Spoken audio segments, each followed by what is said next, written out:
Le monde du sport rend hommage aux 3 champions français disparus dans le crash d'hélicoptère en Argentine.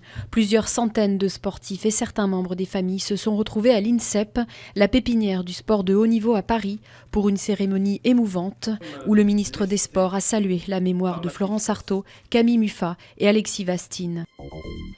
La colère de l'exécutif à la suite de nouvelles attaques contre Christiane Taubira. François Hollande et Manuel Valls ont dit leur indignation après les propos d'une élue municipale de l'Essonne.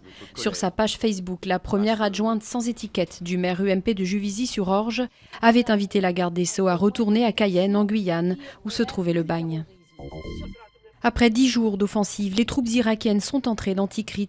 La ville, située au nord de Bagdad, avait été prise en juin par les djihadistes de l'État islamique.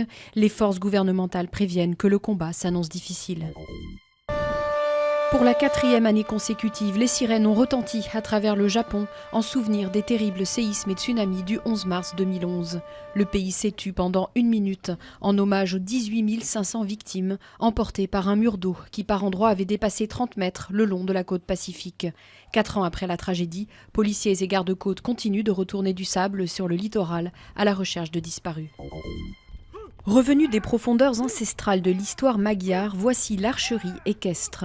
Le sport, qui consiste à tirer à l'arc depuis un cheval au galop, a été réhabilité par Lajos Kassoy, multiple champion de la discipline.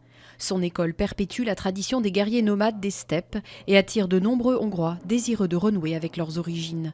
L'archerie montée s'exporte aujourd'hui aux 4 coins du globe. La réputation de Lajos Kassoy est allée jusqu'à Hollywood, où il vient de former Matt Damon pour son prochain film.